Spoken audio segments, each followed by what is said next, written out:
Kevin back here at Wagons Garage. Today we're going to talk about bump steer. One of the last videos you've seen, I'm not sure where this will get posted, but we were making this front end travel farther. We redone the shock mounts, making this going from about 1.125 travel to almost 5 inches of travel is what we was getting out of it. So that's a big difference in the front end travel. But what will end up happening, having that much extra travel, is what we call bump steer. And today I'm going to show you how to eliminate bump steer, or get it as close as you can. Sometimes you can't eliminate it at all. It'll just be, you're going to have to figure it in with your alignment. But I've got this one dialed in on the driver's side right now, where we're about a 1/16 through the whole travel from top to bottom. I think I'm going to try one more shim in it before we get done, but I left the driver's side or passenger side here exactly how it kind of come off. What we were running before is we just had regular Moog tie rod ends.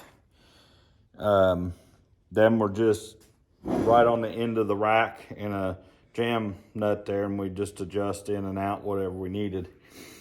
So, but about 3 inches of travel is all it had before, as far as from bottoming out to topping the shock out. We had almost 3 inches of travel, but we only had 1 3/4 inches travel from ride height to topping the shock out.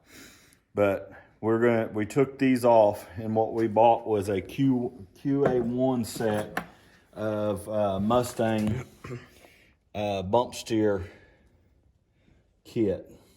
And this is going to take care of what we need to do with the bump steer. And I'll show you what we got going on here. First of all, we got a actual adjusting sleeve on there, and then just a regular left-hand thread rod in with the hole in it. So, and this kit comes with a tapered stud that it goes back into your regular or tie rod end taper. So it tapers on the one side, and then they give you a whole shim kit right here. And these shims, by moving them from one side to the other, will eliminate bump steer. And when I'm talking about bump steer, if we can get Race to shoot down this tire right here, I'll show you how much bump steer this thing's got. This would be at ride height right now. The lower control arm is basically flat at ride height. So as I let this jack down, you're going to watch this tire go through its cycle, and you're going to see it start towing out really far out. And I'm not sure how well you can see that off the camera, but it actually comes up to 1 almost 3/4 inches, like 1 11/16 bump from top to bottom. It's moving in and out. So when you figure that over 2 wheels, you're talking about towing this thing almost, or actually just over 3 inches from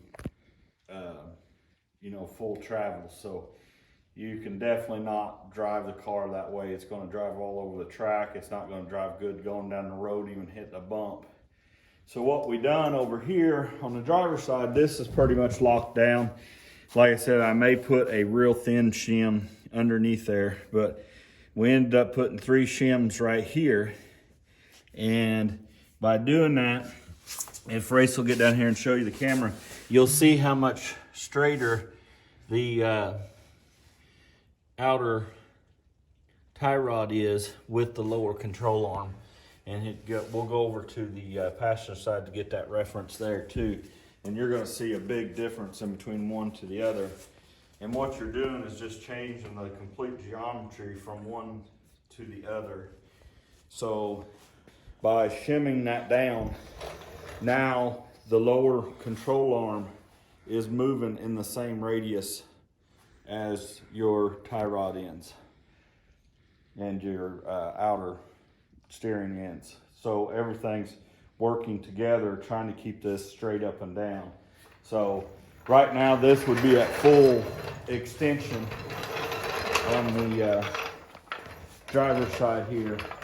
And I don't know how well you'll be able to see it. We'll kind of shut the door here and see if you can watch the range of motion.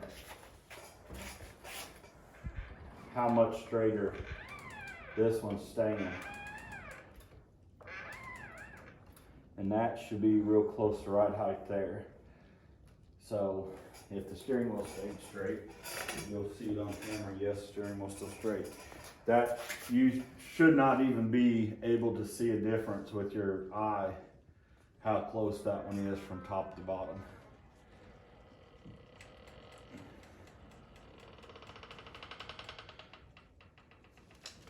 I'll go back over the other side here and I'll show you.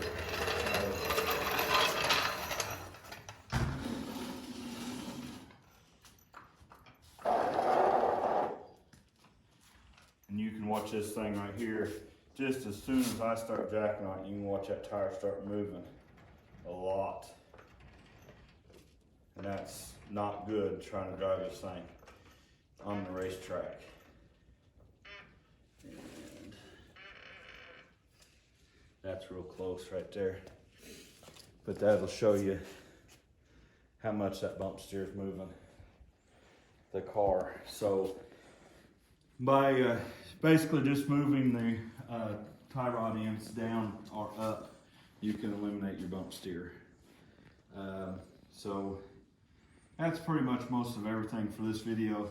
We also have travel limiters we're going to put on here. Not for sure how we're going to put them on yet, but we want to put these on. That way we have a second way of adjusting this front end at the track. We can actually adjust the shock for how fast it wants to go up or down, but this will actually eliminate how far that shock can move. By putting these on and tying it, we'll tie it to the lower control arm there somewhere and up to the frame rail to and then all I have to do is pull this pin if I want to make this car tie the front end down or let it extend, depending on if I'm running a really good prep track or if I'm running a no prep track or possibly even running in Mexico on the street. So anyway, that'll, by putting that in a different hole, you can see that will not extend as far anymore. So that'll keep this thing, be able to tie the front end down if we need to do that. I'll also probably need to put these on there because all the way down we are actually binding that rod end, so we need to make sure that we don't ever get where we're binding them rod ends with the wheels up in the air. So we'll probably mark this which hole it has to be in to eliminate that from ever binding up. So I think that's it for this video. We've got some other things going on with the car. Like I said, I don't know how we're going to post the videos and which way, so I'm not sure what order everything will be in when it's all said and done. So if you would, like, subscribe, and comment